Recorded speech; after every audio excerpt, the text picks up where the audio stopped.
I would like to welcome you all again. I'm Nurfadlina Muhammad Sharif from CADe.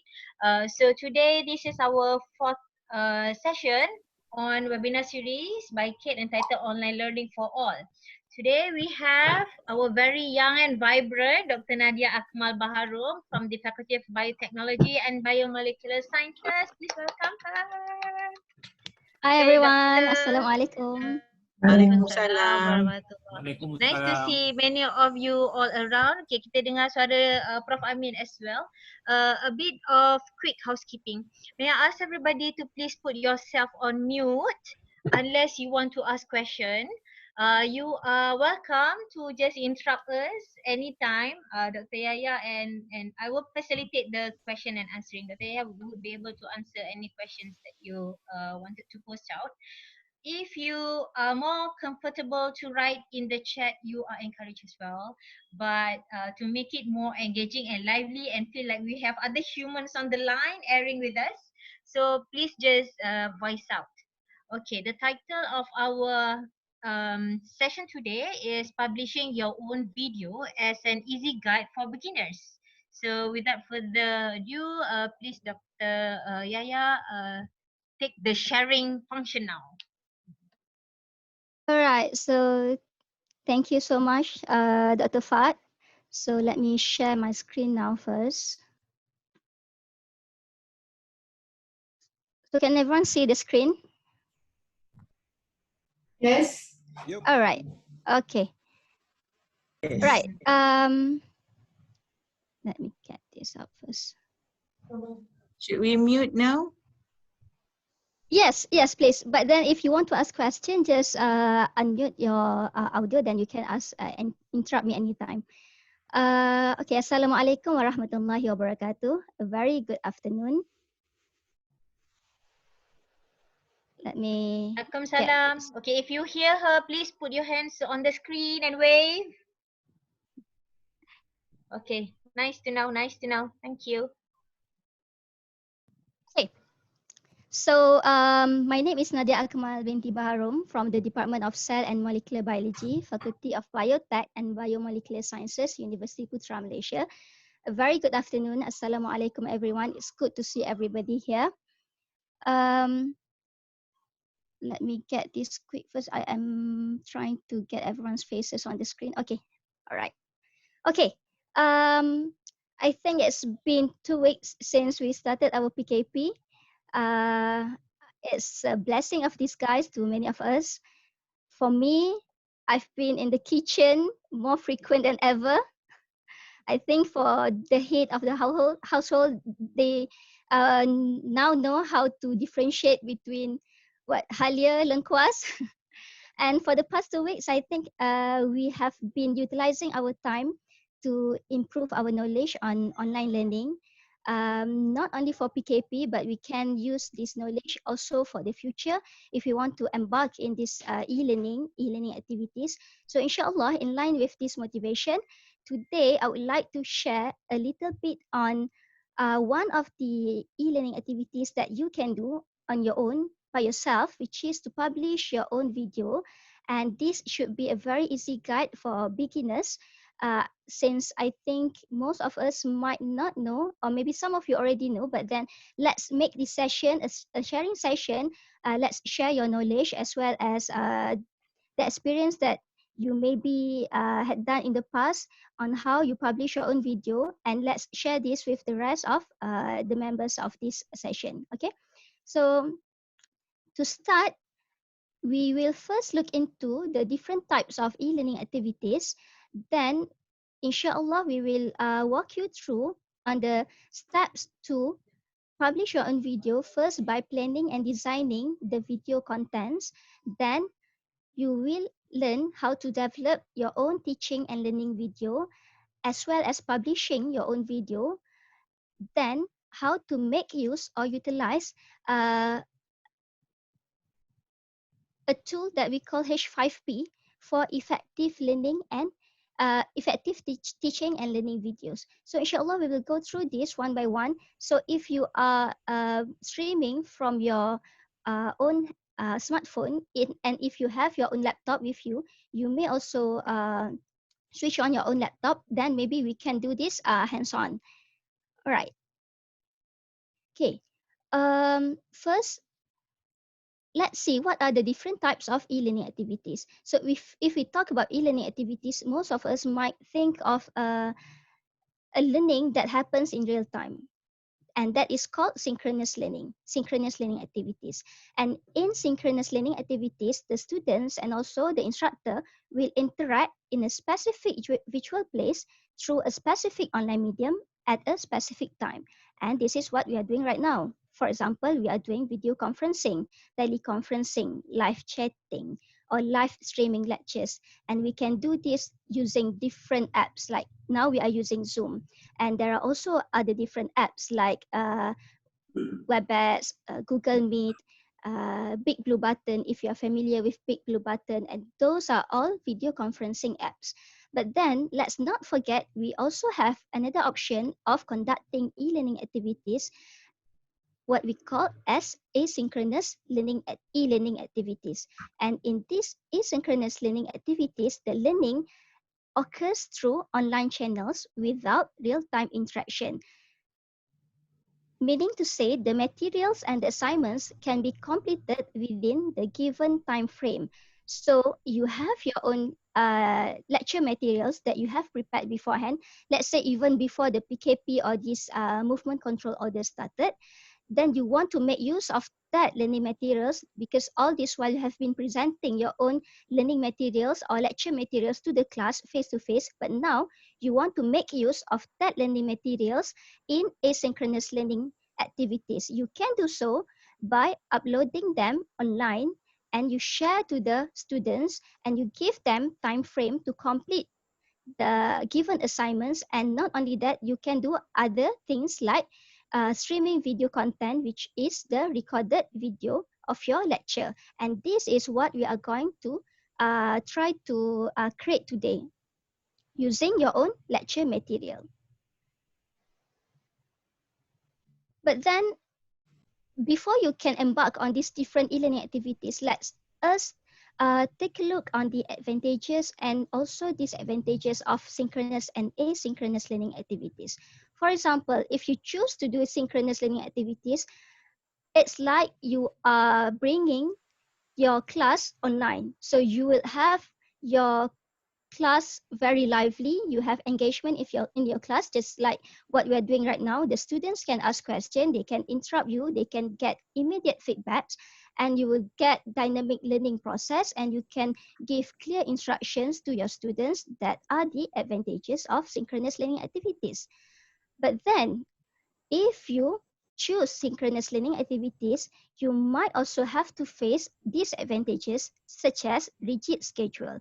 For example, if you are lecturers that have maybe a small kid at home and your husband is also working from home, so you are tied to this rigid schedule, so you cannot really commit to synchronous learning activities which require you to be online at real time.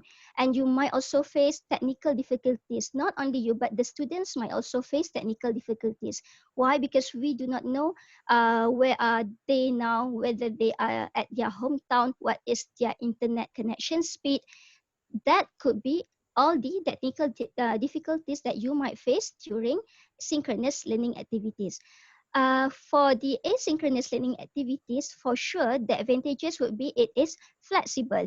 You can upload your materials anytime according to your time, and also the students can also access the learning materials according to their time and also according to their pacing or pace of study.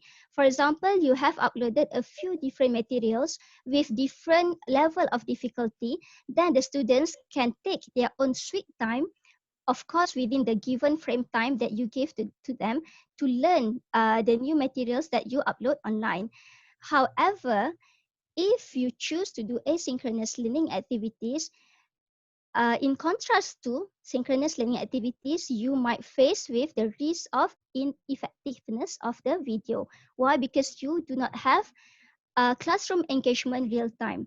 The students cannot really ask questions during the teleconference. You might have a different medium for them to ask questions, but it might not be as effective as the real-time classroom. And you might also face the risk of apathy from the students, which means the students may lack of enthusiasm or interest to learn about the material because they might think that the lecturer is not monitoring them. So they might not be as interested as them during the synchronous learning activities. So having said that, I would like to first share you because at the moment we might be confused. So should I choose synchronous learning activities or should I go for asynchronous learning activities? Should I combine both? Obviously, we can combine both.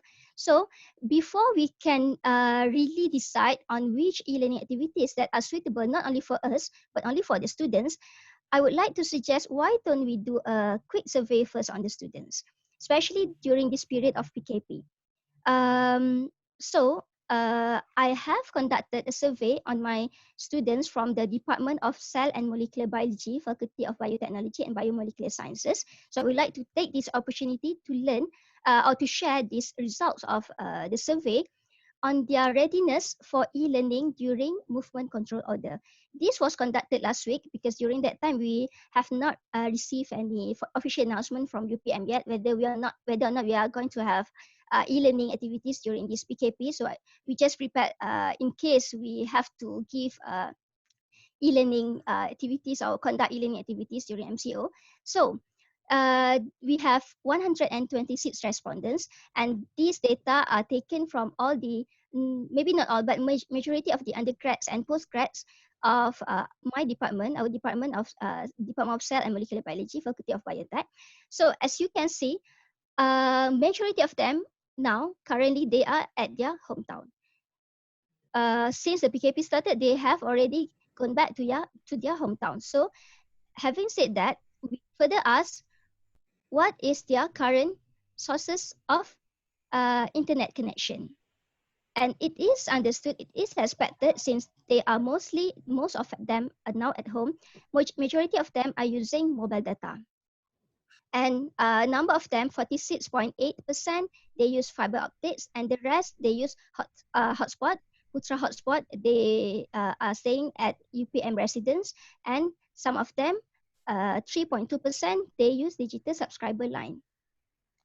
So further, we ask them what kind of devices they choose to access, they use to access internet right now.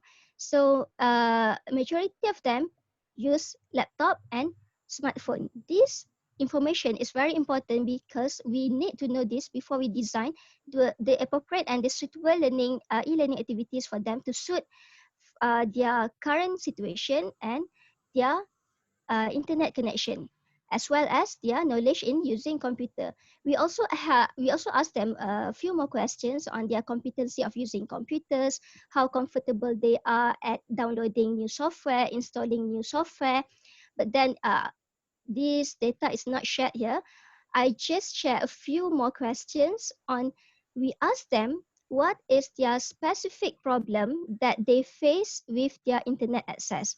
So as expected, most of them answered that at their current place, their hometown, and some of them are staying in their relative house and also UPM residents, they mentioned that the internet connection is quite slow. And this is expected since they mostly use mobile data. So the internet during the day can be a bit slower with coverage. The connection is not good, but they can still open YouTube, but not Zoom, slow line. So this kind of information is very crucial and would be very essential for us before we design our e-learning activities. We also ask them to share their concerns or challenges that would prevent them from committing to e-learning. And some of them gave really good answers. They are very detailed in providing the answers. For example, this one student, she or he said, if it is really necessary, she has to share laptop with her younger sibling, who is also studying in other university, because for her younger sibling, she or he already had a timetable that she needs to follow due to ACCA. So if the lecturer opt to use online class such as Google Meet or Skype according to a rigid schedule, it might be overlap with the schedule of her younger sibling. But then if the lecturer use Google Classroom, Facebook or Putra Blast, which means asynchronous learning, she might be able to join the class. Another student answered, if it is asynchronous e-learning, I don't have any problem. But then if it is synchronous, requiring my participation at a designated time, I will face problem in finding a suitable place. Because why? My family members are all over the house and I don't have a room of my own. So these are the type of situations that we will never know because obviously we are not in their house. But then if we conduct a survey, these are the kinds of information that we will get from the survey. And we also ask them to test their internet speed using a provided link. So based on the result, 46% of them has an internet speed connection, the download speed between 0 and 10 Mbps. This is quite normal, quite common for mobile data, if you are using mobile data. So from this connection speed or download speed, we can design our uh, e-learning activities that would benefit the students who has this kind of internet speed connection, not to burden them and as not to burden us as well. All right. So let's go back to the disadvantages of synchronous and asynchronous learning activities. So if we have to overcome the technical difficulties and the rigid schedule that the students has mentioned, between synchronous and asynchronous learning activities, if you are to wave these two down, you might want to opt for asynchronous learning activities. Why? Because you have conducted a survey, you have seen that from the student survey, most of them or a number of them have a slow internet line, they have difficulties in using laptops, or maybe they don't have microphones, all the technical difficulties that they might face during online learning, the real-time online learning. So you might want to choose asynchronous learning activities. But then you know that if we choose asynchronous learning activities, you also face other disadvantages of asynchronous learning activities, which are ineffectiveness of the learning, which might come from the video because you do not have any engagement in the class, you do not have any real-time interaction with the students, and you might also face the risk of apathy, the lack of enthusiasm from the students. So how can we overcome these two disadvantages? Let's say you have already screened the survey, the results of the survey from your students, and you have decided, okay, let's go for asynchronous learning. This is the best for my students. Maybe I can combine with some synchronous learning, but not now. Let's try for asynchronous first. But then I might face these disadvantages of ineffective video as well as the risk of apathy from the students. So how can I overcome this? You can overcome these disadvantages of asynchronous learning by make your video interactive. So this is also one of the things that we will go through in this sharing session, inshallah. You can make your video interactive to replace the real-time interaction that you missed during the synchronous learning class or synchronous learning activity or the real-time learning activity. So make your video interactive. How? One of the methods that you can make your video interactive by using H5P. So for UPM lecturers, I think most of you should have been familiarized with this H5P activities. It's a new function or tool that has been embedded in our Putra Blast version 3, and some of you might have already used it. So inshallah, we will make this just a review session on how to use H5P again to make your video interactive. And let's go to the first step first, how to produce your own video. So just to recap, you have your own lecture material. You want to create your own video using your lecture material. You want to use asynchronous learning because you face with all these technical difficulties, and as well as your students, you have rigid schedule. But then you do not want to only create a static video that has no interaction, so you want to make it interactive. So that's basically the whole thing that we will go through in this session. Okay, the first part of creating your own video or publishing your own video is, first you want to plan and design the video content. So how to properly plan and design your video content? Let us see and view this together. Okay, you have your own lecture notes, right? You have, for example, you have been teaching this same course for the past maybe 4 to 5 years, and suddenly this PKP started, and you have no idea, no idea how you can make use of this lecture note. You do not want to just upload this lecture note because you think that it might not be as effective as the real-time lecture. So you want to make a video from these available lecture notes. So you can do this by using screen recording tools. There are many screen recording tools that are available. You can use these screen recording tools to record your own lecture.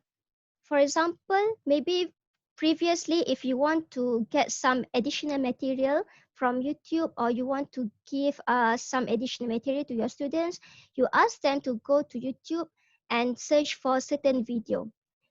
Or maybe some recorded lecture from a certain professor from other universities. You might think that it's difficult to create your own video or produce your own video. Yes, it is difficult if you do not know how to use the right tool. So inshallah, if you use the right tool, or you know how to use the right tool, you yourself can also record your own lecture. You can be specific on which topic that you want to teach your student, and you can produce your own video. But just remember, if you were to record and produce your own video, it is best if the video is a bite-sized video. What does it mean by bite-sized video? It means that your video cannot be too long. It's possible and it's best if you make your recorded video maybe 3 to 5 minutes. But if it is more than 5 minutes, you can as well make it interactive if you still cannot compress the content of the video within 5 minutes. So just note that don't make it like a half an hour recording. It would be boring to the students, I would say. So make it short and sweet. Just pick a certain topic that is the most important essence of that particular lecture. Then you can reorganize your slides and only use those few slides to record your lecture. And remember, if that is very nice, Dr. Yaya. May I just interrupt? Yeah. So this whole slide, this very beautiful, very complex slide, relates to the micro learning setup as well. So Dr. Nadiya has just highlighted that we need to take the essence from the topic and then convert that into video. You also talk about the interactivity just now. So how do we, besides using H5P, is there any way to make the video to become interactive? At the moment, since we are only familiar with H5P, so I can only think of H5P. But Dr. Fuad, do you have any other idea? How can we make our video interactive? Or maybe other participants, do you have any idea on how to make your video interactive? Because maybe H5P is not really available to all, right? At the moment, for UPM, yes, we have H5P. And I can show you the H5P website later. You can sign up for free, but then I'm not sure whether you can access to all the functions if you do not have the H5P embed. H5P right? is an open source. Anybody can just create your account. If your institution's learning management system has H5P embedded, then you can build it within. Otherwise, you can create it in the H5P portal and then embed it inside H5P or any other sources like in your blog or in other places that allows embedding. Besides using H5P, traditionally people has been using the PowerPoint, and we create question inside the slide, and then you just imagine you have like 5 slides. The first 3 slides is the content. The 4th slide is your quiz. you ask question, and then the next slide would be revealing the answer. So that has Yeah. also another technique of how we can create interactive PowerPoint slides. Yeah. Oh, Any thank question you. from the audience? Please feel free to ask.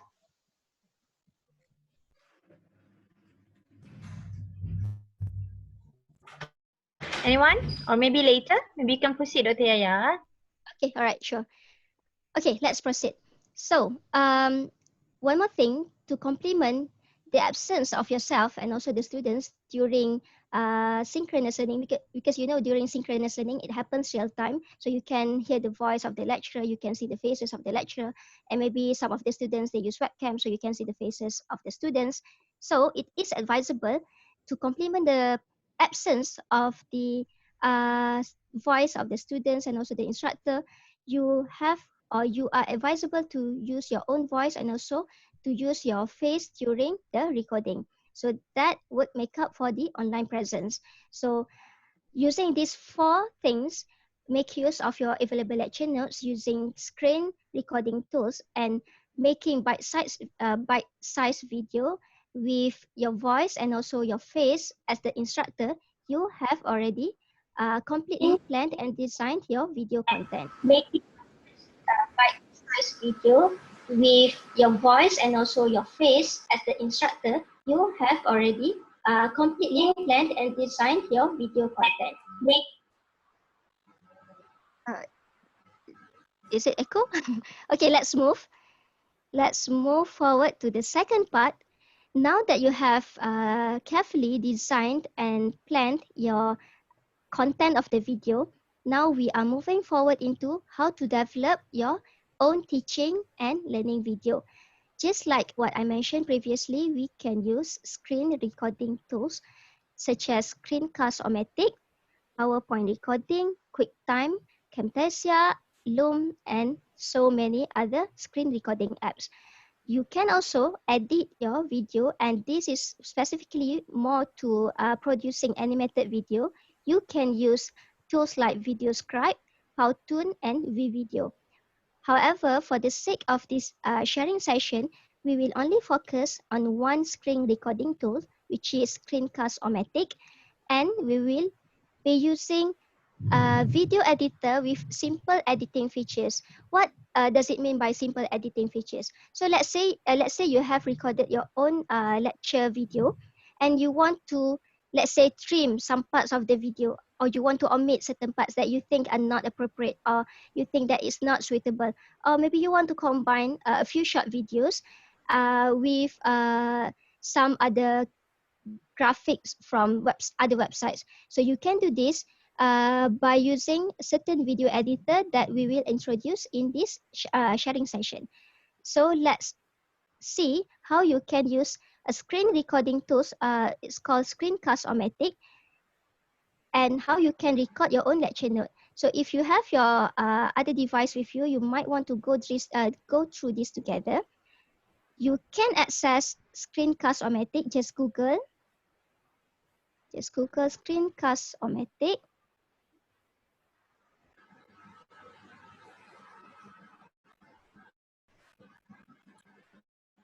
So at this point, Dr. Nadiya wants to guide us to prepare our own Screencast-O-Matic video.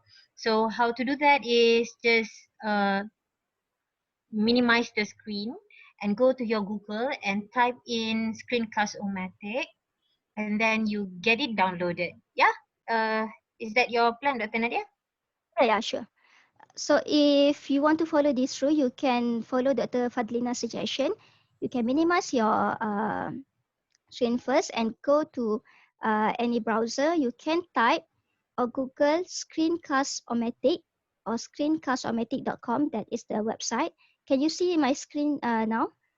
But the internet is quite slow.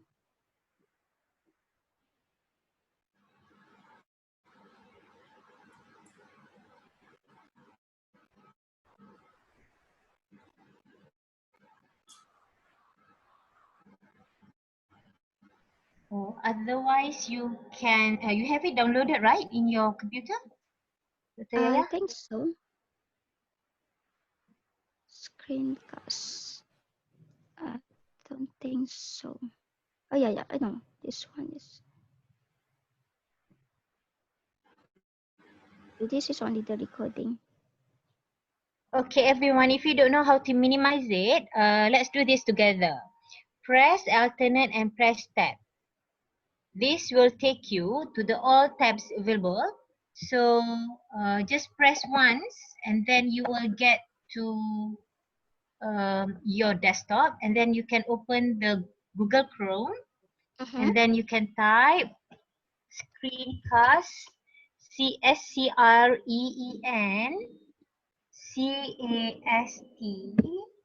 dash o dash matic.com. I will paste this in the chat for everyone. Yep. Okay, again, the website is screencast, SCREENCAST dash O dash matic MATIC.com, screencastomatic.com. So you will see this page on your browser. So this is the page for Screencast-O-Matic. Again, this is a screen recording app. You can use this to record your own lecture using your own lecture note, and it can be used for your e-learning activity. So if you have reached this page, you can click here, start recording for free. Start recording for free. This blue button here. We cannot see the page. We see your lecture notes. Oh, We saw your lecture notes. Yes. all right. Right, can you go to the chat and then click the link that I have given? Mungkin sebab Yaya dia tak share screen on desktop kot. Yaya sharing on PowerPoint. Oh, kejap ya. Please go to Oh, betul. chat. Okay Please dah. go to chat. Please go to chat, everyone. If you cannot find the chat, go take your mouse to the bottom of your screen, and then you can see chat. I have pasted the link to the screencast.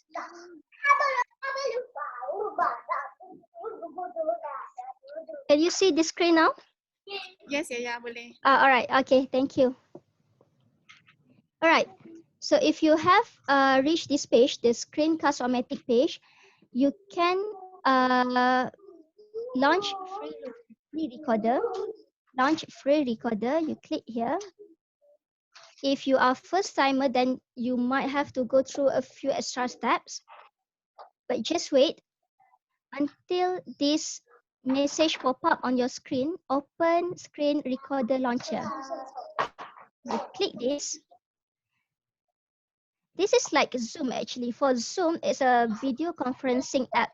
You can record Zoom, and similar to this, you can share your screen using Screencast-O-Matic, and you can record your own lecture.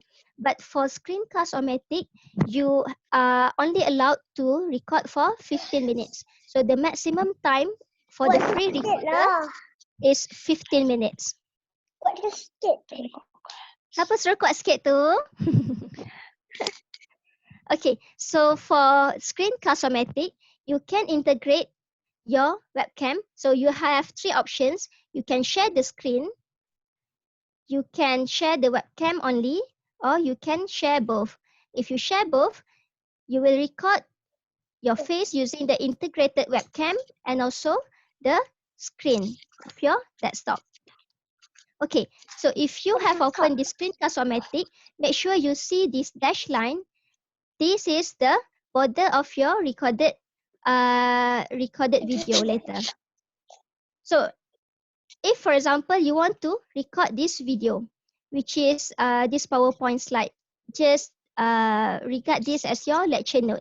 So you can open your lecture note using, for example, PowerPoint or PDF, any lecture note that you have. Then you can start screen if you want to record for the screen only, or both if you want to integrate your face as well. Then press record here. You see the red button here.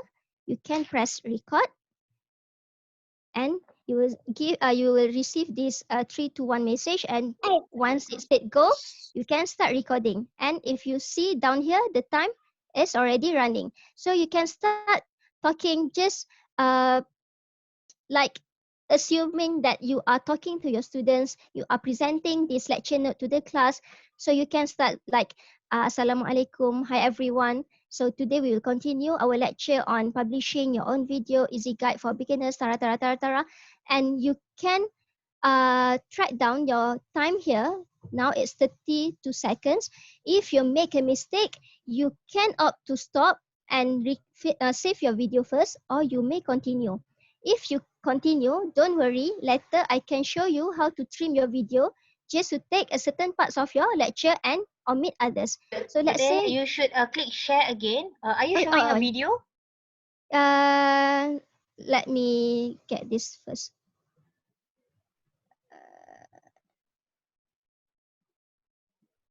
I'm not showing a video yet, but new share.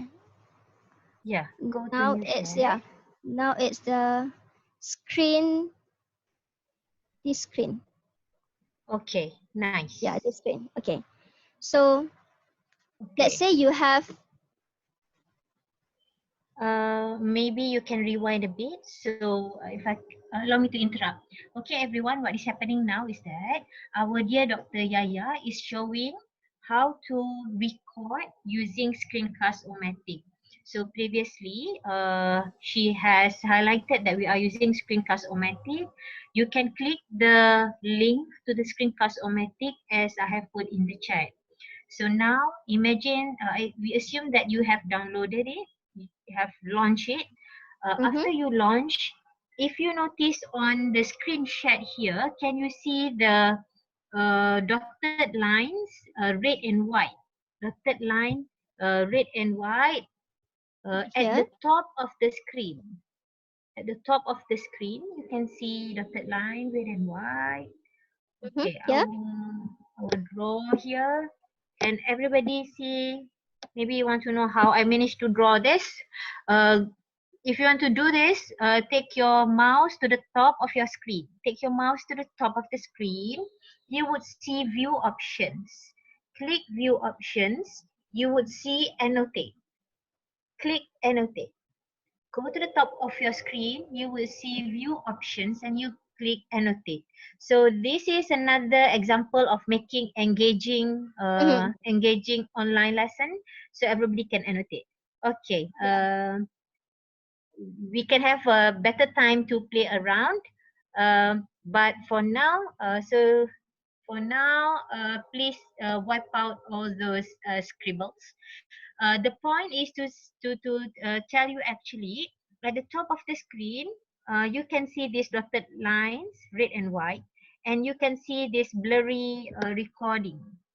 Can you see on the top left, recording?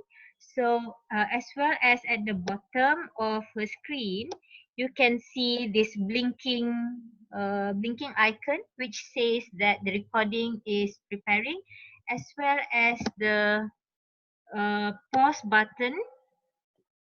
Yeah, so these are all the indicator that the page is ready to be recorded. So you should experience this as well if you are using yours. For now, you have options to follow Dr. Nadiya. I would suggest that you follow this through, and then after that you can do it on your own. Yeah. Would that be okay with everyone? Yeah? Okay.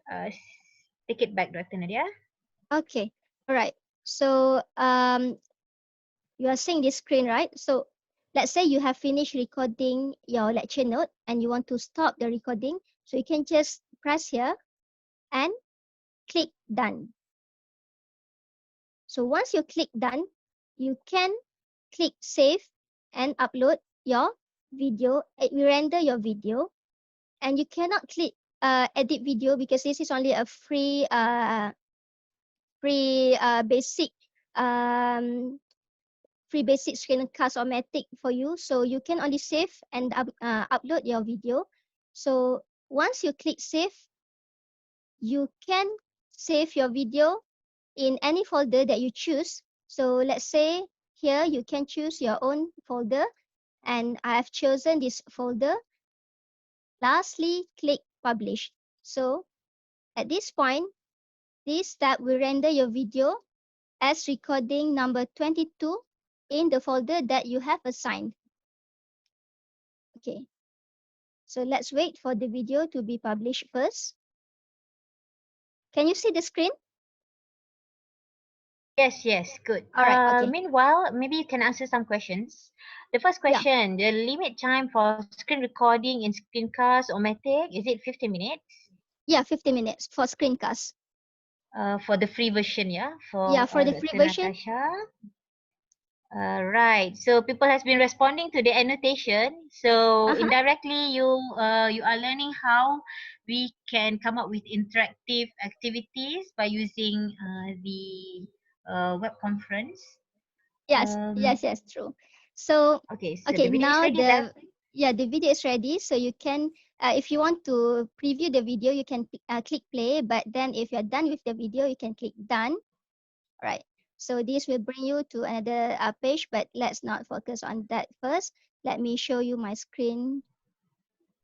My screen. Okay. All right. So let's move on.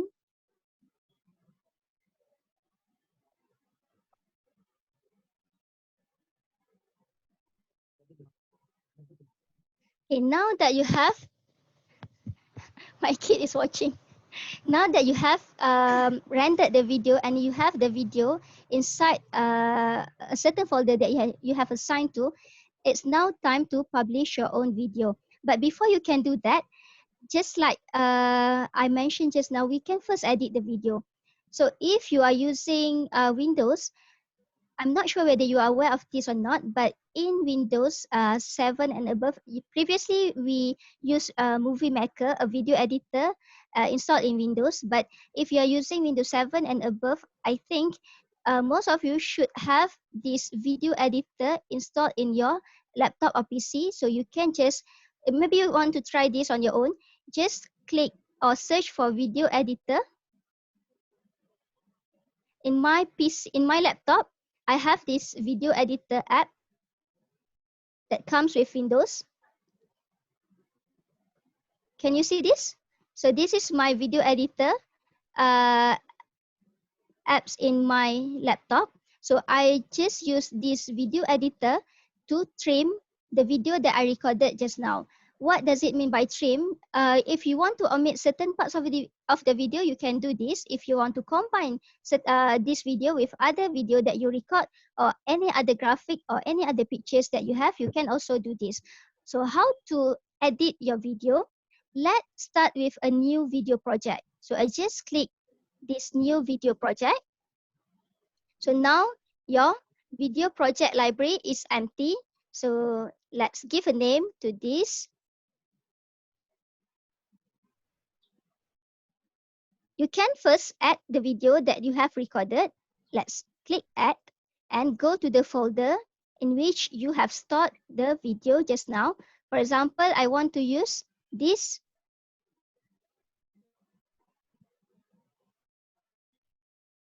recording. Okay, the recording that I make just now. So you add here again, we click add and you can add your video here.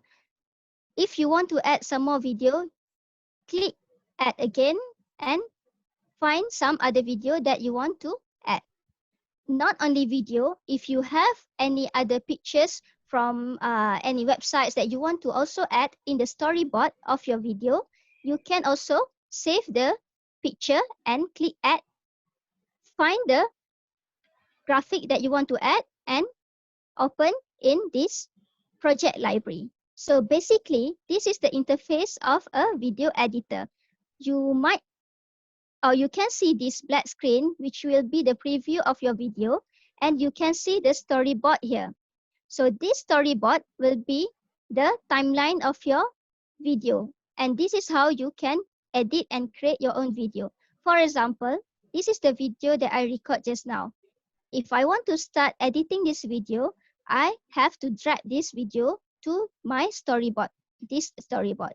So this storyboard now has the recorded video that we made just now, this one. Once it said go, let's start recording. Okay, so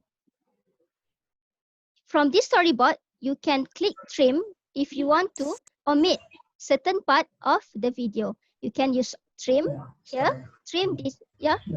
Any question? Okay, just Any proceed. questions so far?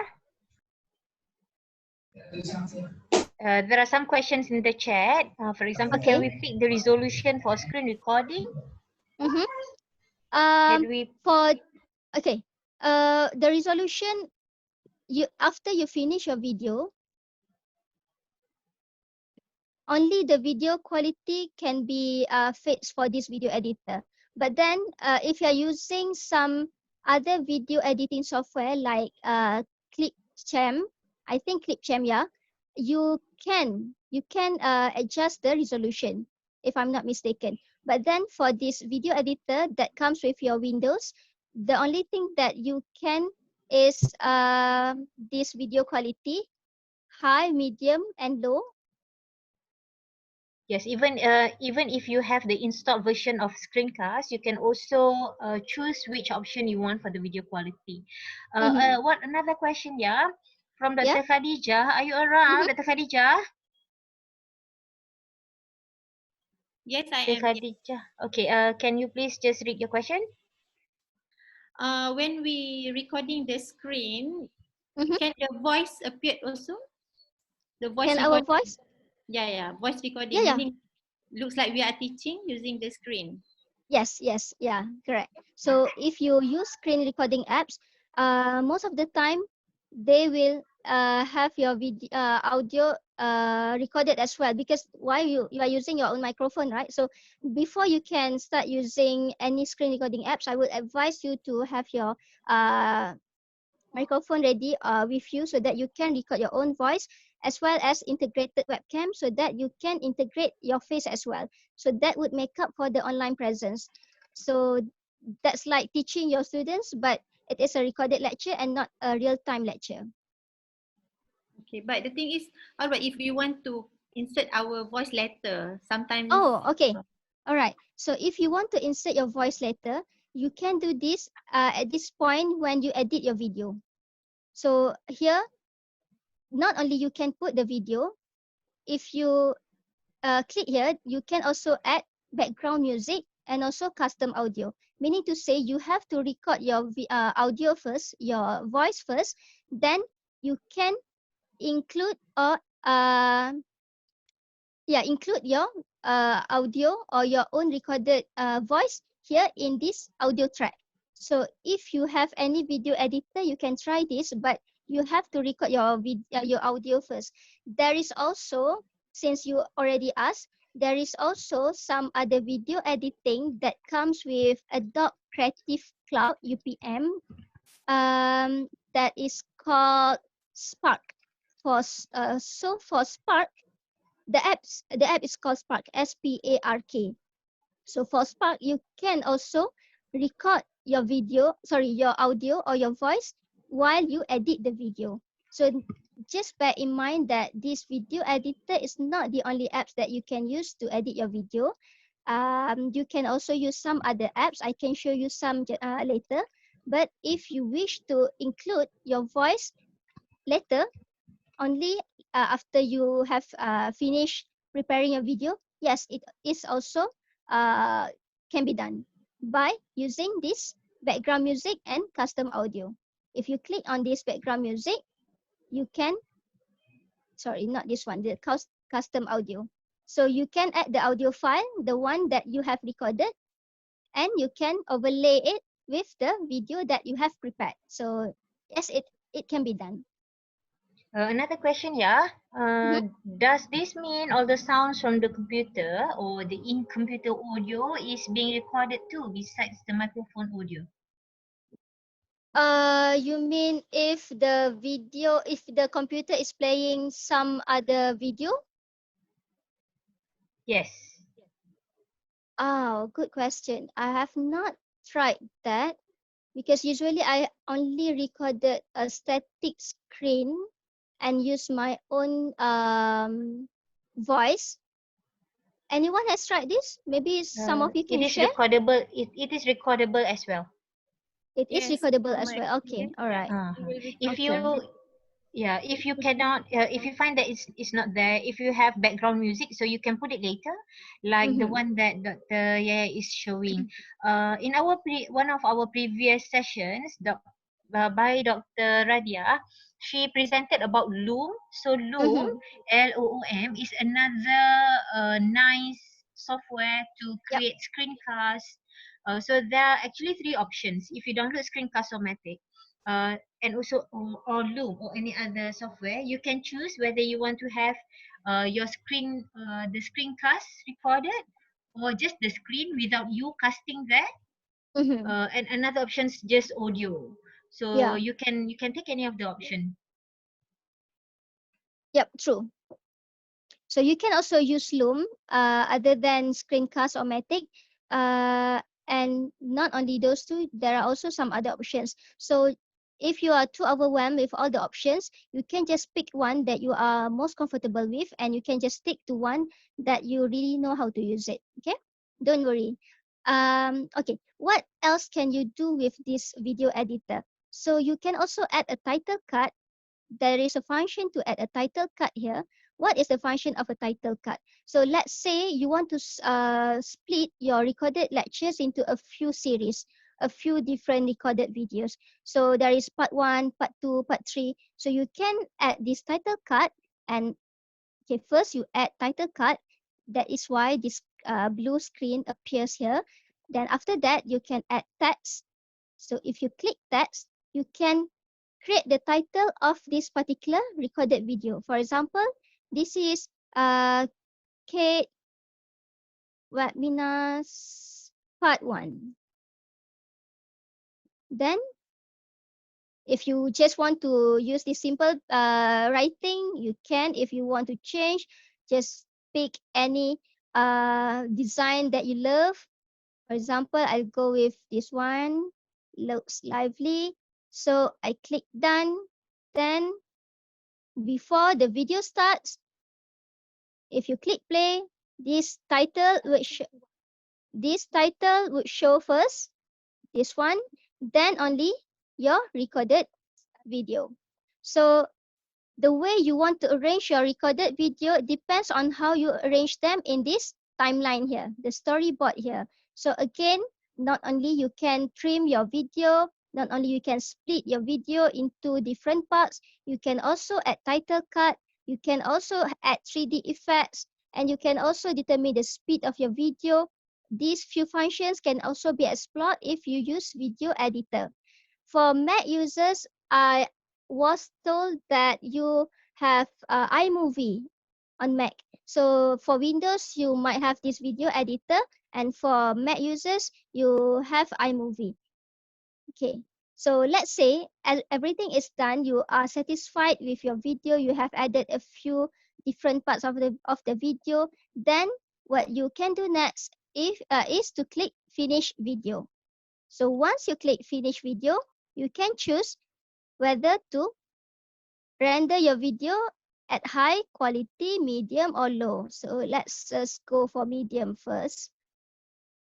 And again, choose a folder that you want to store or to keep the video, and click export. Okay, once you click export, just wait for the video to be rendered.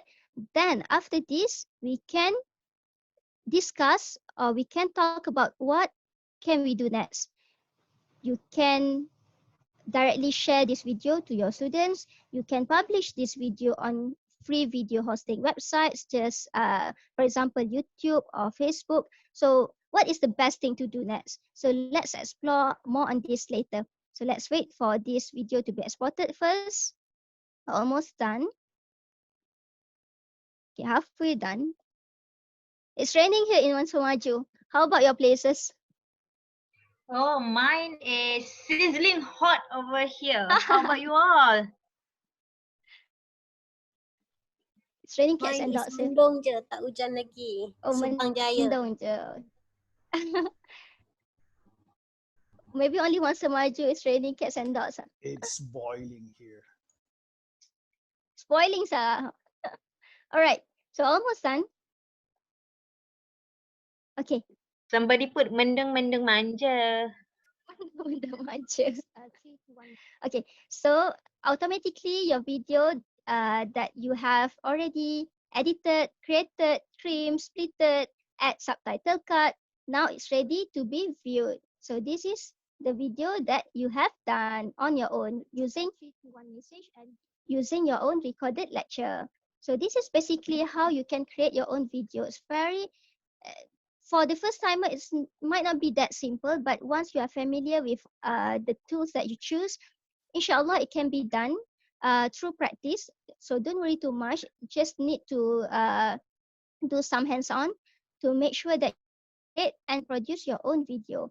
So let's keep this video first in the folder that you assign.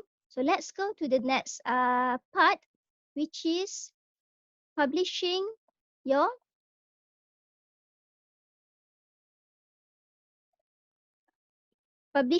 own video. Can you see my slides now?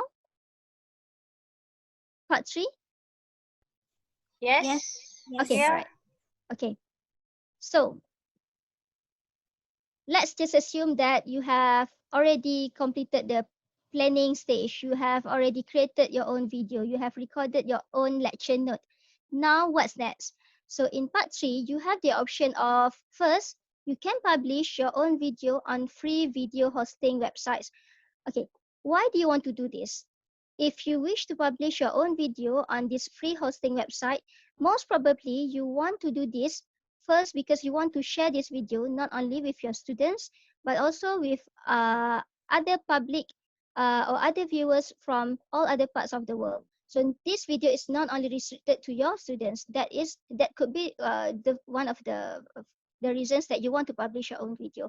Secondly, you might want to publish your own video because you do not want to use the storage of your, for example, Putra Blast. So you know that on Putra Blast, if you want to upload your own video on Putra Blast, the maximum size, if I'm not mistaken, is 100 MB, right? 100 meg. So if your video is larger than 100 meg, you cannot really or cannot publish it or cannot upload it on Putra Blast directly. So you might want to publish that video on free hosting website, video hosting website first. Then you only take the link and share it on Putra Blast. So that are some of the reasons why you might want to publish your own video. But I understand that some of you might not also want to publish your own video because you not really comfortable with your video being watched by other people, not only your students. So if you have this concern, you can consider the different visibility setting of your video. For example, this is on YouTube.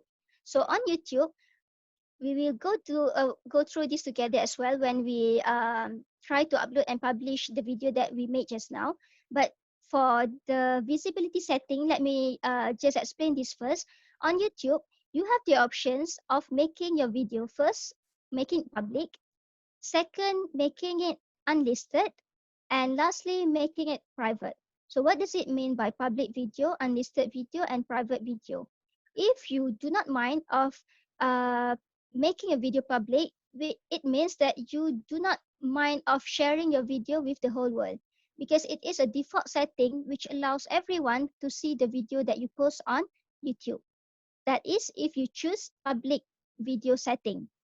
But if you want to make it unlisted, it means that you do not want your video to appear in the search result. What does it mean by this? Let's say someone go on YouTube and someone type in CADe seminar, CADe seminar, the keyword that you use to make the title of your video. That will not appear on the search result. The video will not appear in the search result or in the suggestions or in the video tab. Why? Because you make it your video unlisted. However, you can still share the video that you list as unlisted. How? By sharing the link to the users, for example, your students. So those with the link can view the video that you publish on YouTube under unlisted video. However, that link can also be viewed by the friend of friends. For example, you only give the link to your students, but your students give the link to some other classmates or some other friends from other university. That is doable, and that friends from other university can also now view your unlisted video. Why? Because now they have the link. So that is unlisted video. But if you are really not comfortable of showing your video to other group of people except your students, you can make your video private. So if you make your video private, your video will not appear in the recommendations, in the search options, or in your tab. And it can only be seen by you as the uploader and the mentioned Google accounts. And if you share it with someone, your friends or your students cannot share it with others because it is not visible to others. If the other students or other group of students want to view the video, that group of students or that persons has to request the permission to view the video from you as the uploader. So that is the different visibility settings that you can set your video on YouTube. And this is only for YouTube. Okay, let's go to YouTube and let's see how you can publish your own video and pick your visibility setting that you think you are comfortable with. So let's go to YouTube first.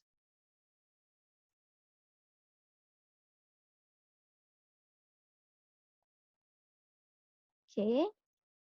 So let's click here. You click here, this plus sign, and click upload video. This plus sign and click upload video. So once you click upload video, you can drag your file here. This is the interface that you will see, or the page that you will see on YouTube. You can select file or drag your file here. So I just select file and I will choose the video that I rendered just now. This CADe session. So open, and this will appear on your screen. So you can type in whatever title that you want for the video. You can scroll down. The only thing that you need to fill in is the title, which is required. This title part is required. Then you can scroll down. If you want to have your own playlist, you can create your own playlist. If let's say you have a series of lecture and you want to assign a certain topic for that series of lecture, you can create your own playlist. You can do so as well. And you have to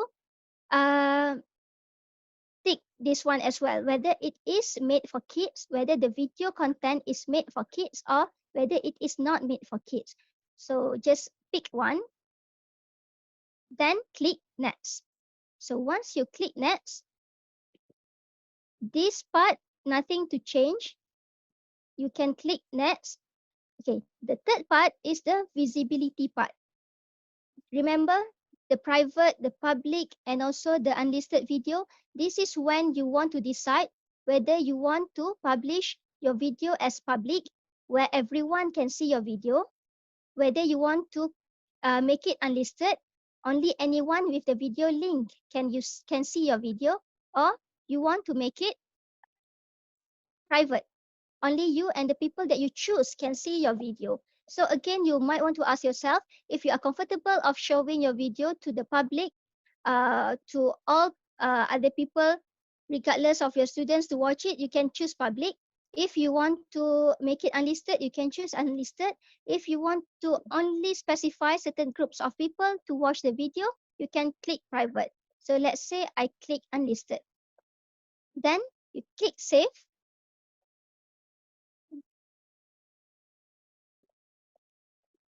Now you have the video link here. If you want to copy this, you can copy this and share with your students. If you want to embed this video on some other websites, which I can show you later, you can click embed link here. Sorry. So click done. Now your video has been published on sorry, on your YouTube channel under unlisted. Okay, unlisted category. So these are some other videos that I have uploaded as well for my students, which are also recorded from my lecture notes to be viewed later if we were to conduct e-learning. All right. Oh, good preparation over there. Look at her list. She's got a good compilation. So everybody, we need to catch up with her. That's only for the first topic because we thought that we can conduct e-learning during PKP at first, right? But then it's okay. It's okay to prepare. Okay, let's move forward. Let me change the screen first. Can you take some questions, please? Yeah, sure. Yeah. Dr. Arbaya, are you there? You want to ask your question directly? Yes, please voice out your question.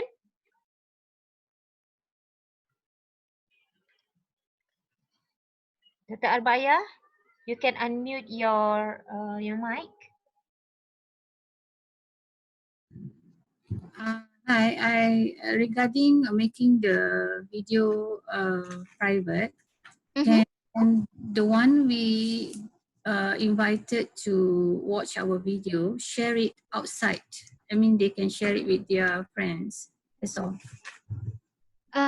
So from what I understand, if you make it your video private, only the user that have the Google account can be and have the link can view the video.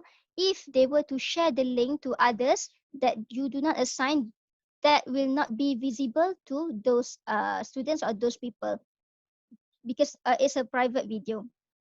So if you do not feel comfortable of showing your video, the recorded lecture to all people, or you do not want your students to share the link to others, you can choose private. But you can also remind your students, please do not share this with others. This is only for our group. You can do this as well if you have good trust in your students. But if you are really not comfortable, you can choose private video. Okay, thank you. But I have to mention this as well. Okay, let's move forward first.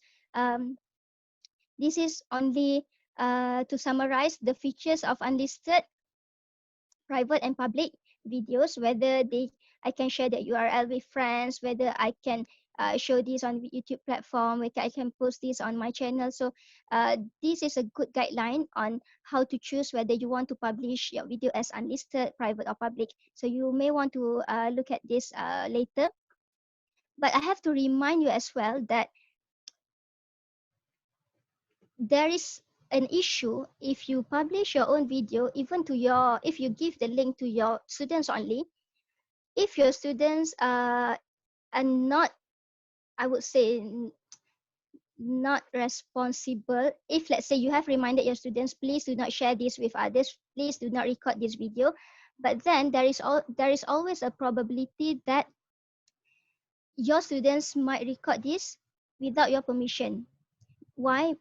For any video, if it is viewable, it is downloadable. Again, if it is viewable, it is downloadable. If you go online and type video recording or streaming video recording, students can use certain apps to record any streaming video. That is one of the issue or concerns that you might have if you publish your own video. You might want to remind your students, please do not share this or do not record this with others. This is only for our class. But it really boils down to the students' sense of responsibility. But yeah, you can always remind them not to do so. Besides YouTube, you can also use other free video hosting sites like Vimeo or Facebook, and you can also upload your video on cloud storage like Google Drive and OneDrive, and you can only share the link, that Google Drive and OneDrive link, to your students.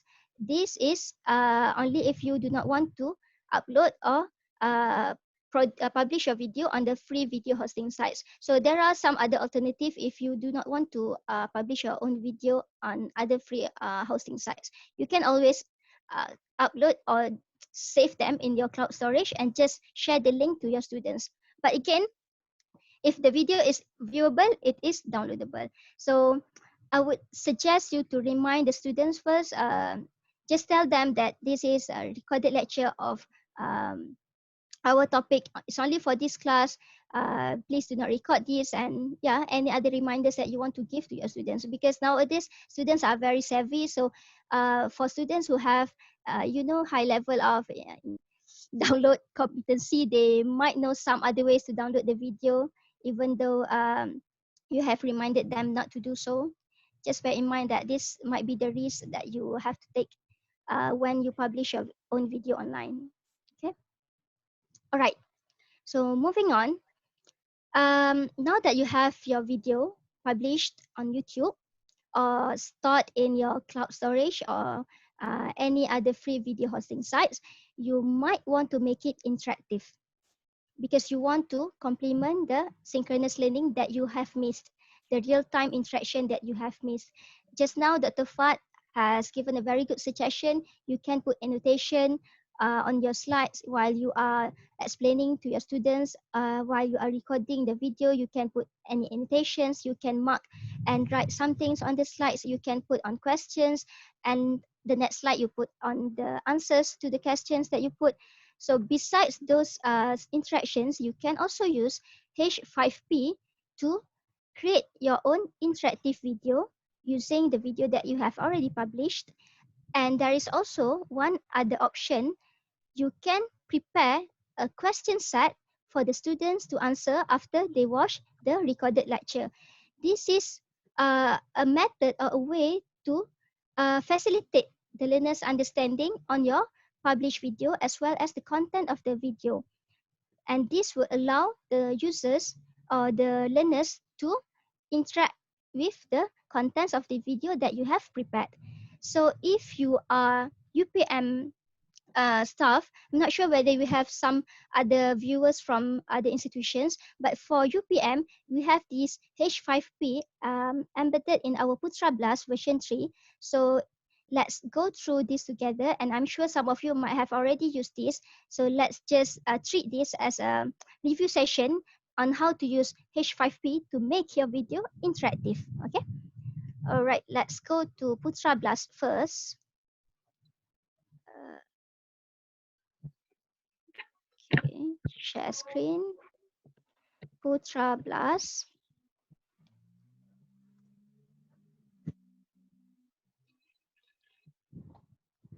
Again, our aim is to make this video interactive, because we want to replace what we have missed during the real-time interaction, which is the engagement with the students. So just log in on your Putra Blast account. You can see my screen, right? Yep. Okay. So just choose the course that you want to upload the video and make the H5P interaction. Let's say I choose this one for BSM 4991. First of all, whenever you use your Putra Blast, don't forget to turn editing on. So just turn editing on. Our magic button. Our magic button, yes.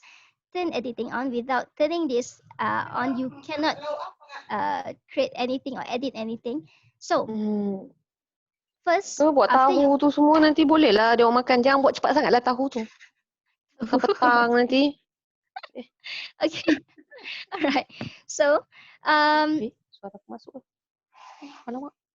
Let's click on any week that you want to add the video. So let's say I want to add the video under this section 2. So click section 2 and then add or click this plus sign, add an activity or resource.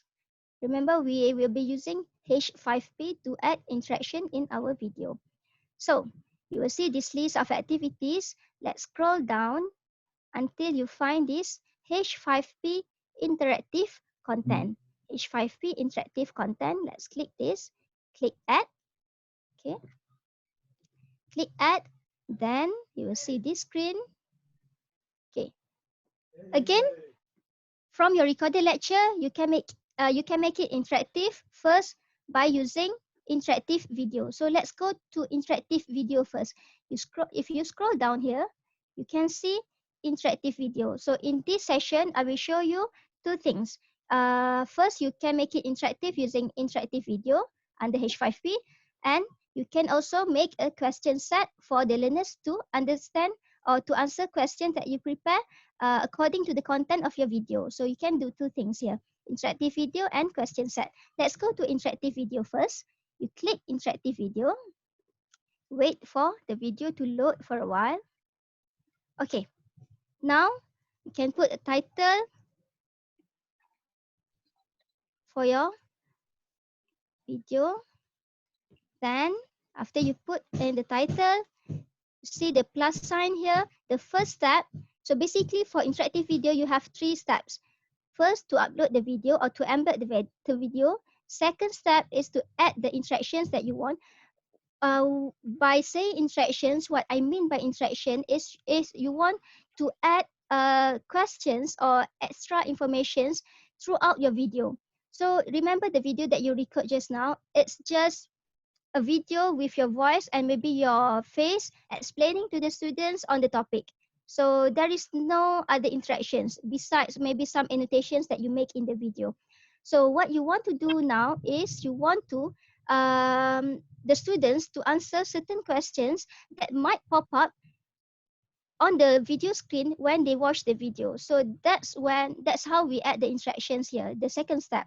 And lastly, the summary task. So first, let's go to upload the video. You click this plus sign here, click plus. Then if you want to upload the video from your folder, you may do so. But if you upload the video, remember that we are now using up the storage on Putra Blast and might have certain limitations on the video size. So you better paste the YouTube link of the video that you have published just now. So let's go back to the video that you have published on your channel. So let's say, let me get the link first. So this is the video that we have successfully published just now. You see the three dots here, options. So you can get the shareable link, click on the three dots and get the shareable link here. Okay, now the link has been copied to your clipboard. You can go back to your Putra Blast under H5P, then you can paste your YouTube link and click insert. Okay, you will only see this black screen. Don't worry, just click next step and go to the second step to add the interactions. Okay, now you are in the second step of the H5P video making to make it interactive, which is to add interactions. So if you are familiar with H5P interactive video, you might already know that you can add several different interactions in your video. For example, you can add a statement, you can add text. If you want the students to answer certain questions when they watch the video, at a certain point of time, you can add different types of questions like single choice set, multiple choice set, true and false question, fill in the blank, drag and drop, and etc. So we might not be able to cover all, but I will just show you some example. For example, let's say if you click the video and you want the students now to answer a question to test their understanding of what you have been saying for the past 35 seconds, for example. So at this point in time, you want to test their understanding, the students' understanding on the content of the video that you have been talking for or delivering for the past 35 seconds. So you can add an interaction, for example, true or false question. So you click on true and false question. This new window will pop up on your screen. You may click pause the video if you want the video to be paused when the students answer the question. So you can click this. Then you can put in your question. For example, you want to ask the student about the statement that you make. And this should be related to the content of your teaching or your content of the video that you have delivered for the past 35 seconds. Are you a teacher? So this is a question that will pop up on the screen, and you have to tick the correct answer, whether it's true or false. Okay, let's say if it's true. Then you can further explore the behavioral setting of this particular question. For example, if let's say the students answer wrongly, do you want to enable the retry button? If you want to enable the retry button, you can click here. And you can also choose to enable the show solution button. So these are all the behavioral settings that you can decide on your own, depending on whether you want to use this video as an assignment that you want to create, or whether it's just for an exercise that the students do to make up for the missing lecture. So it depends on how you want to design your assignment. So if you are done, you can click done. If you notice here, this button will appear on your screen, the video screen, here at this point of time, 35 seconds, because why? This is the mark that you want the question to pop up on the screen when your student answer or when your student watch the video. So let's say you add some other instructions throughout your video. And lastly, you can go to summary task to complete this video. So this summary task is actually a function that is enabled by H5P to first ensure that your students watch the video until the end, because this is the final summary that will pop up at the end of the video. So you might want to give some question like this: list of statements for the summary. The first statement is correct. So let's say you put a statement, I am a teacher. So this statement is correct because the question for the student is choose the correct statement. So this question will pop up on the screen at the end of the video when your students watch the video. Choose the correct statement. So in the first blank, you should put in the correct statement, and the second one is the incorrect statement. So this is what your student is going to choose at the end of the video session. Then you can click done. Okay. All right. One more thing. If you want to make sure that your student do not skip the video or fast forward the video, you can do so by enabling this. First, you need to click this behavioral setting, go down and click here, prevent skipping forward in a video. So once you click prevent skipping forward in a video, your students have no choice but to watch the video throughout the, for example, 5 minutes or 7 minutes without even skipping the video. So they will have to answer every questions that pop up in the video depending on how you design the interactions. So if you wish to enable this, you can click prevent skipping forward in a video. If you do not want them to be enabled, you can unclick this or untick this. So it depends on how you design the video again. So, and you can also explore some other behavior settings here. So let's say everything is done. Then you can click save and display. So when you click save and display, your recorded lecture just now that you have published on YouTube and you have added interaction is now ready. So if you see here, the dot here is the mark where the interaction will pop up on your screen. So just imagine that you are now the student that view the recorded lecture. So they watch the video and until this part, until this part, 35 seconds mark, they notice a button appears here on the screen and they can click on this button and answer the question that you have prepared them. Are you a teacher? If let's say they answered false, they can check and This is a wrong answer. If you enable the retry button, they can retry again and answer the correct question. Now they got the right answer. And if you have some other instructions, they can continue until they have finished all the questions that you prepared in the interactive video. So this is how you can make your video interactive to complement what you have missed during the real-time interaction or during synchronous learning, which is you can add some interactions throughout your video. And this is not the only question that you can add. There are also several types of other questions that you can add, multiple choice questions, drag and drop.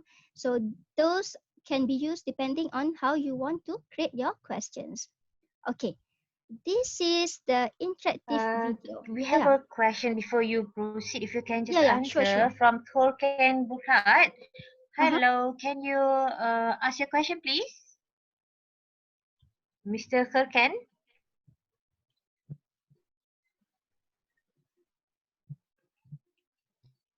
You around? Mr. Thorken Bukhat? Okay. When the student sees that button with that little finger, can you set the video that the student have to click the button, otherwise cannot continue the video? Yeah, because you can set the video to be paused during the button when the button appears on the screen. So I can go back. Okay, let me go back to the session. To the video. Okay, let's see. Let's say this is the video that you have created. You can click edit. So anytime you want to click edit, just edit your video. You can add more interactions if you wish. Okay. So to answer your question, because the purpose of your question is to make sure that the students do not miss the question that pop up on the screen, right? Yes. Yeah. Okay. So you have two options. First, when you make the interactions, let's say this is the interaction that I made just now at the 35-second mark. Track down your time here. All right, this one. Okay, click this small little pencil here, edit. So you can enable this one, pause video. If you enable this, then the video will pause when the button pop up on the screen. Okay, this is one thing that you can do to make sure that the students do not miss the question. Another thing is you can, instead of using a small button, which is maybe sometimes can be missed, so you can use this poster size question, this one. So if you choose this poster size, the question will pop up in a bigger size, in a poster size on the screen. So for sure, the students will not miss that because it will be on the whole of this. Will be on the screen, the whole screen. So you can choose either button and create and tick pause, or you can make it a poster version instead of a button version. Thank you. Yeah, thanks. All right, no problem. Okay, any other question before I move? It is very easy to follow actually. If you just go to the H5P page, look in the chat. There are many examples shown there. You just follow that step by step. H5P is really great. Okay, thank you Dr. Fad for reminding me. So since Dr. Fad already mentioned about H5P, then you might want to go and check the website yourself. You just click h5p.org.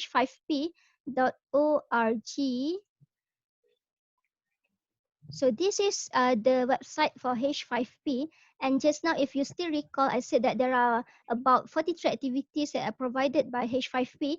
That interactive video is only one of the activities. If you click examples and downloads here, you can see some other activities that are provided by this H5P. So besides interactive video, you can also make course presentation, branching scenario, and also other content types such as fill in the blanks, dialogue cards. These are all interactive learning activities that will facilitate your e-learning sessions later. If you are not really familiar with all these, don't worry, you can choose and you can just focus on one or two that you are most comfortable with and just focus on that first. Then later, if you think you are ready to explore more, then you can explore more. You can try out all the available options. Yeah. To those of you in UPM, we have created a complete tutorial course for you on how to use Putra Blast. It is actually inside Putra Blast, within Putra Blast. I have given you the link. We will try to make it accessible to everyone by putting it in the kids website afterwards. There is one question, Dr. Yaya, Yes. from somebody called Borhan. Mr. Borhan, Dr. Borhan, are you there? Yeah. It's me. Okay. Hi. Yeah. Thank you for your very elaborate presentation. I am wondering whether we can use any public materials like MOOC and available publicly that we utilize that and then insert our questions like this. So your MOOC is in a video form, right? Yeah. Is it publishable? I mean, do you have the link for that video, or Yeah. do you have your? Yeah, of course you can. So if Okay. let's say you have that video and it's your own video, you can always do or add interactions in that video as well using this H5P. In fact, if you do not want to restrict yourself to the videos that you recorded only, you can also take some other videos from YouTube if you want to use some other videos that may be prepared by someone else. But just bear in mind, if you want to use some other videos, since you have already asked this question, so let's say if you want to choose or use some other video from YouTube, let me go this first. Go to YouTube first. Okay, so let's say you want to present a topic on plant tissues. You want to make it more interesting to the students. You do not want to use your own video only, but then you want to use some YouTube videos. You can. You just go to YouTube and you type any keywords that you want regarding the topic that you want to present to your students. But just make sure you click on this filter. Why? Because now it is not your own recorded video. You are taking videos from some other people that might have issues with copyright. So you want to be safe. After you type in the keywords that you want related to your topic, make sure you click on this filter button, go to features here, and click on Creative Commons. This is to filter the videos from the search results to the videos that are copyright free. So if you click Creative Commons here, you will notice that the videos here have been filtered to the videos that is copyright free, meaning you can freely take this video and add interactions to it using H5P. If you do not click this filter Creative Commons, I'm afraid that you might accidentally taken some take some video or took some video that has issues with copyright. So yes, you can take any video, not only your MOOC video. You can also take some other videos from YouTube and some other channels. Just make sure that it is copyright free. And for YouTube, you can filter out using this feature called Creative Commons. Great. Thank you very much. All right, So, no problem. Thank you. Okay. Any other question before I move forward? Maybe I can add up a bit, just to add some jazz. So now in this presentation, Dr. Yaya is acting as an educator, and we create the video for us as a lecturer to give to the student. Actually, the table can be turned around. The student can also use Screencast-O-Matic or Loom, Champ, and video editor, even H5P to create their own content, and that content can be considered as the learning materials and submitted to us, because there is no restriction that only educator can use this. So this is the digital competency that we can prepare the students for the future. Yeah. Great sharing, Dr. Fad. Thank you so much. So yeah, it can be both ways. The educators and also the students both can make use of this interactive content and make our own video interactive. Yeah. Okay, let's move forward. We have now shared how to make your video interactive using interactive video. You can also add some question set. If let's say you do not want to add the questions throughout the video, you can just prepare or publish the video first and ask your students to answer a set of questions regarding the content of the video. How to do this? Again, let's go to our not YouTube, our Putra Blast. Okay, let's go back to our Putra Blast. And again, let's add a new session, a new activity. Let's say it's under section 2 again. Click here, add an activity or resource. Again, scroll down. We are still using, remember, we are still using H5P, interactive content. Click add. You will see this page again. But now, instead of using interactive video, you can choose to click this quiz question set. Okay, so let's click this and you will see this page. So the reason I choose this quiz or question set activity because I do not want to put the questions throughout the video, but rather I want them to watch the video first and then only they answer the question. So if you want to do so, you can first add the video in the description space here. Remember the same video that you have prepared, okay? The same video that you have prepared.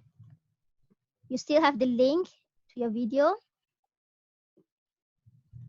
But now instead of make the questions pop up in the video, you want to add the video first and the questions will appear after, not after, the questions will can be answered after the students watch the video. So you can embed your video if let's say you want to embed the video.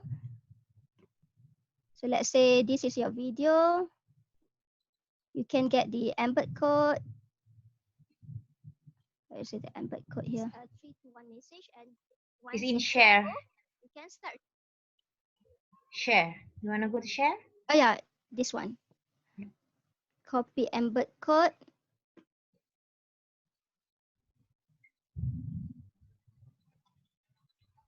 So if you copy the embed code and paste it in the description space here, then the video will be embed here and appear on the screen when your students view the page, the video that you published just now.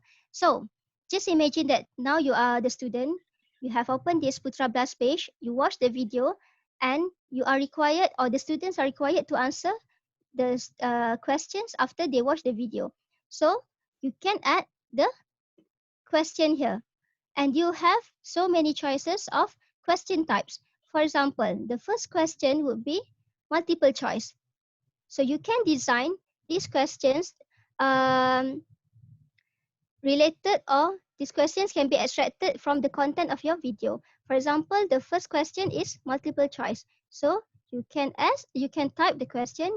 For example, the following statement is true about plant tissues, except. So this is the example of multiple choice question.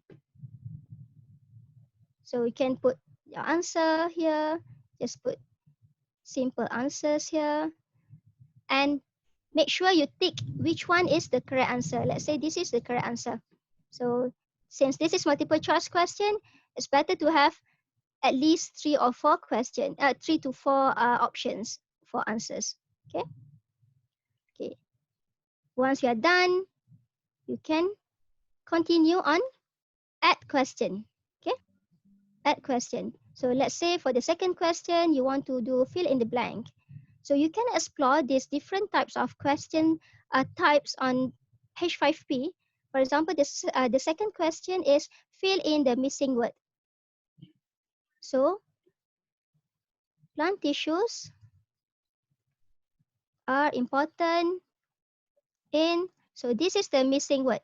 So if you read the instruction, it says that the answer would be in the inside the asterisk here. So in life, for example, the answer is plant. So you can put asterisk and write the answer and put the asterisk mark again. So this is how you want to create the fill in the blanks type of question. If you're done, you can add some other questions, and you can also choose some other different types of questions depending on how you want to design your questions. Remember, you can randomize the questions.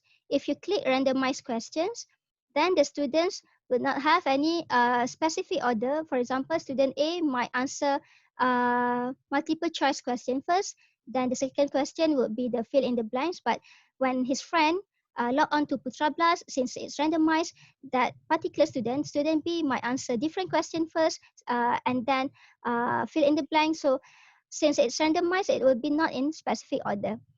And you can also click on other settings.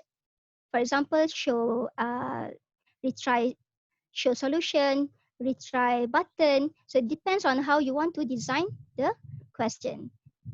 Okay, let's say I'm done here. So I can click save and display. Oh, here. Missing. Don't forget to put in the title. Let's see how it appears on your Putra Blast.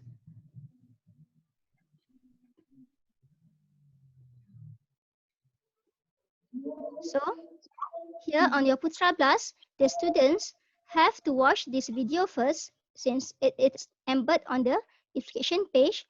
Then they have to, after that, answer the question. The following statement is true about plant tissue except what. So they can check the answer, retry, move to the next question, etc.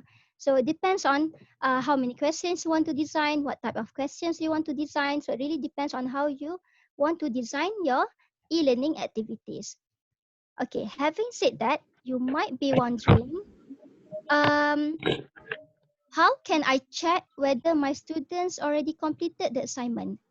I can put like 10 videos on Putra Blast, but it is no use if they do not log in to Putra Blast and do the assignment, right? So there is a way you can check and you can track whether your students have done or have viewed or have completed the assignments or not. How can you do that? You need to enable the activity completion button. Okay, let me show you how to enable this activity completion button. First, you go to the front page of the main page of your course. We are still in the same course, BSM 4991. Okay, you scroll down, okay, just scroll down until you see this administration button on the left hand side. Okay, this one. The administration block, you mean? Yeah, administration block, sorry. The administration block, you click the edit setting. Okay, click on edit setting. Again, this is, I'm showing you how to enable the activity completion button so that you can track how many students have completed the assignment. Okay, who have not done it yet? Okay, out of 10 assignments that I have given, how many of them has been completed? So this is how you can do this. Again, go to administration block, click edit setting. You go down and you click on this completion tracking. Okay, completion tracking here. By default, the enable completion tracking is no. So if it is no at the moment, if you want to enable the completion tracking, you must change it to yes. Okay, change it to yes and save. Click save and display. Okay, once you click save and display, you will notice that under reports here, you will see a new function or a new report called activity completion. If you have not enabled your activity completion yet, you will not be able to see this activity completion function here. Okay, once it is here, you might want to go back to the video that you have prepared or the assignment that you have prepared. You click on edit setting, because for every assignment that you prepared to your students, you can take note or track the student completion. Again, For every I click, activity, you yeah, mean? for every activity. Yeah, for every activity. So let's go back to the activity that you have prepared just now, the interactive video. You go down and click on activity completion. So you have the option of whether you do not want to indicate activity completion, meaning to say you do not mind if the students complete the activity or not. It's just a random assignment that you give, so you don't mind at all. But if you really want to track the activity completion, you might want to choose between these two. The first one is students can manually mark the activity as completed, or you want to be automatic. Show activity as complete when conditions are met. If let's say you click this one, you want it to be automatic, which means show activity as complete when conditions are met, then you have to decide what are the conditions. What are the conditions to say that the activity is complete? For example, the students must view this activity to complete it. Is it enough for you? If it's enough, then it's okay. But then if you really want to require a grade from the students to make sure that the students really complete the assignment, you can click on this one. Student must receive a grade to complete this activity. Sorry. So again, it's really depends on how you want to design this to complete or to track the activity completion of the assignments that you give to your students. Okay, click save and display. Then whenever the students completed the assignments, you can always view the results here in the administration block here. Let's go back to the main page. So if you want to view which students have done this, which students have not done this, you can go to administration block at the left hand side, click on reports, and you click on activity completion here. Okay, here, activity completion. So click on activity completion. Then, since this is a seminar course, so I don't have that many students this semester. But then, if you notice, whatever assignments or activities that you have created and you have set the setting for the activity to be tracked, for its completion to be tracked, you will see here. Okay, and if the students completed the activity, you will see tick here. So this is how you can track whether the students have completed the activities that you uploaded or you created on Putra Blast or not. So Dr. Fad, anything to add? If you want to do analysis, you can also download.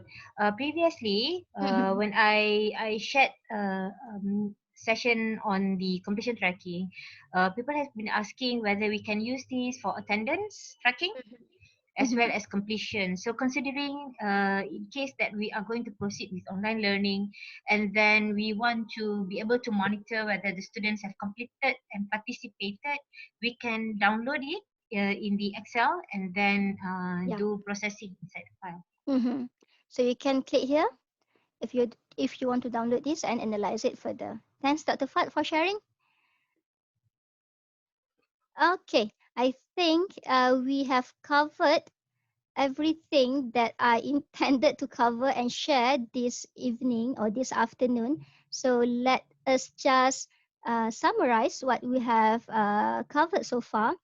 So again, before you embark into any e-learning activities, first you have to decide which types of e-learning activities that you want to conduct, whether it's synchronous or asynchronous, and you have to analyze all these disadvantages and disadvantages of different types of e-learning activities. And I would strongly suggest you to also analyze the learner's needs, issues, as well as concerns by, for example, conducting a survey among your students before you can decide which of the learning types or e-learning activities that you want to conduct. And if, let's say, you choose to go for asynchronous e-learning activities, you can create your own video by following these few simple steps. By first planning and design the video content, you want to make use of your available lecture notes since you have prepared it before the PKP starts. If it will be conducted during this PKP, I'm not sure how it will be conducted. It depends on your institution. And just make sure that your video is in bite size, not too long. And you can also add your voice and also your face to make up for the online presence. And just choose any screen recording apps that you are comfortable with. In this session, I just show you Screencast-O-Matic. You can also use other apps like Loom, PowerPoint recording. So many apps to choose. Just choose one that you are most familiar and most comfortable with, and you can further edit your video using any video editor. For example, if you are Microsoft Windows user, you can use video editor in your laptop or PC. If you are Mac users, you can use iMovie. If you have the access to Adobe Creative Cloud, you can use Adobe Spark. Clipchamp is also free, Blender, all these different editing video apps that you can choose from. And you can also, after that, publish your video on any free video hosting websites. For example, YouTube, Vimeo, Facebook. Again, the reason you want to publish this is because you do not want to take so much storage of your own, let's say Putra Blast storage, your own PC storage. So you want to just put this on a free video hosting website, and you can just always share the link with your students or others that you want to give permission to view the video. And you can decide whether you want to make it public, unlisted, or private videos. It depends on how you want to give access to the viewers of your video. And again, we have also covered the H5P for making your videos interactive to overcome the risk of apathy, lack of enthusiasm, and also lack of participation from the students. So you can make your video interactive using H5P. This will make your videos more engaging and interactive. For example, by creating interactive video, and also you can add the question sets for students to answer after they watch your video. So I hope this sharing is beneficial, inshallah, for you and also for me as well. And hopefully we can, use some of these apps that I have shared in this session for the benefits of ourselves and also our students, inshallah. Okay, any other question? Yes, feel free to ask. I think Dr. Yah has done a very wonderful job sharing a lot of things as presented in her slide on the screen now. She has covered on the introduced to us about synchronous and asynchronous and their advantages and disadvantages, and show how to create video and put it up online. Before that, she showed us how to edit the video and how to design teaching micro learning using Putra Blast. And she also showed how to use the video and embedding H5P inside, as well as putting up question based on the interactive video. So really wonderful job. Any more question from the audience? I have a question. Yes, please. Yeah, so I know that we have to take the essence of the lectures. So can this compensate 2-hour lecture like for physical class? Right, thank you. I saw your question just now. Sorry, I forgot to interrupt her. Yeah, let's hear from the speaker. Yeah, I would say, correct me if I'm wrong, Dr. Fat. So from what I've been informed and learned so far, if you make a 10-minute interactive video, it can make up for 1 hour of your lecture. Is it right, Dr. Fat? Maybe you want to add some more on this? Yes, in the literature of education, there is this quote: 10 minutes video equals to 1 hour. But if we, but it is a debatable formula, I would say, but something that we can also rely depending on our design. Because if you imagine, that may go back to the kind of the video that you are making. Inside the video, if you put interactive content, then it may take up to that 10 minutes. So how to estimate the student learning time is that you have to place yourself as at your student's level. So imagine how long that would take to digest. And then in the example as Dr. Yaya has provided, it is quite straightforward diagnostic or formative assessment, because limited just on that question, limited on the content, test back the understanding on the content. When we develop a video with more advanced activities, for example, one that requires the students to do more collaborative activities, then maybe it would take eventually longer than the 10 minutes, which would equate to 1 hour. So I think the recipe here goes to the flexibility. As an educator, we are also a learning designer. Well, come up with what is best for you and for your students, because you know what your and where your student is at. Yeah. I have another question. This is regarding the quizzes or maybe tests. So I understand that's going to be two-way, whether it is graded or ungraded. The one that we ask just want to test their understanding, but the one for graded one, how can we make sure that the student doesn't really copy each other, so they can technically take a photo and then have one person to do it first, or maybe a couple if it's randomized, and then share all the answer with the rest of the class. So just like proctoring online, something like that. Do we have such application? Well, you already answered part of the issue just now by using random questions. So we can build a question bank. We can also because considering that we are at higher education level, I believe that our question would be more challenging compared to the direct multi-objective or very confined assessment evaluation. So if we ask them something that is more challenging and more subjective and open-ended question, then I think it goes back to also how much flexible you want to be. If it is in my situation, I would usually wouldn't mind that the students are discussing, but they should show the strength of each other, and then we can also design such that the students would be evaluated on different questions. So that are also other strategies to address this problem.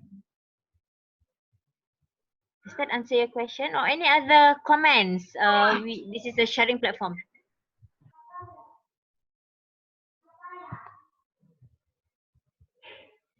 Any other input?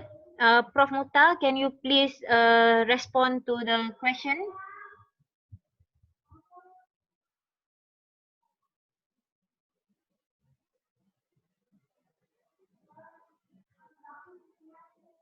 Any more sharing or any more question?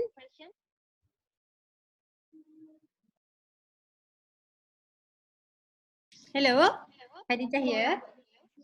Hello. Okay, I just because we are clinician, also we involved in this online teaching. So our materials, most of our we are clinical years, so our material will include patients' photos. So I just want to know before we start, how any precaution method to protect our slides? Is there any way?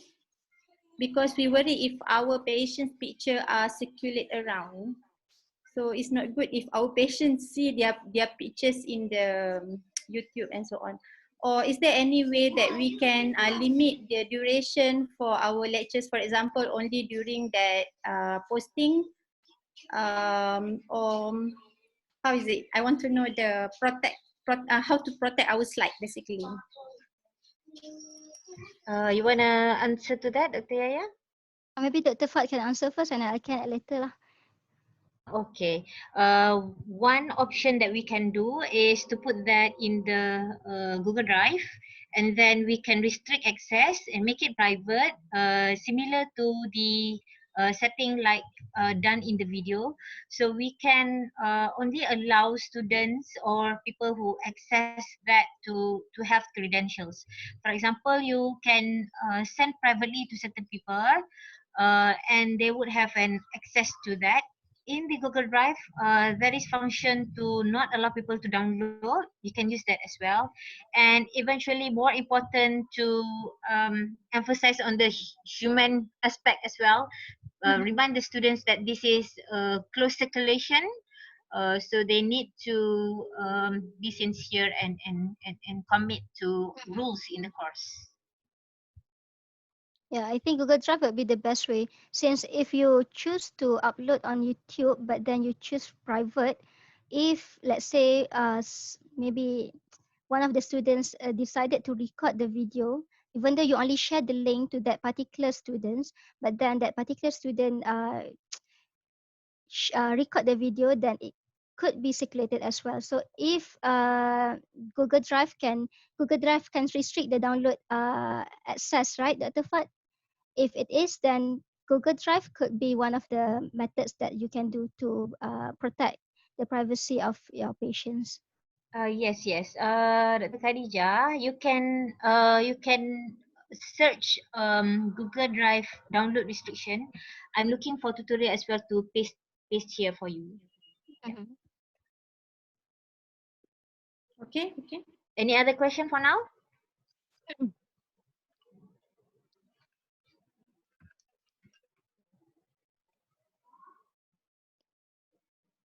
Any other question?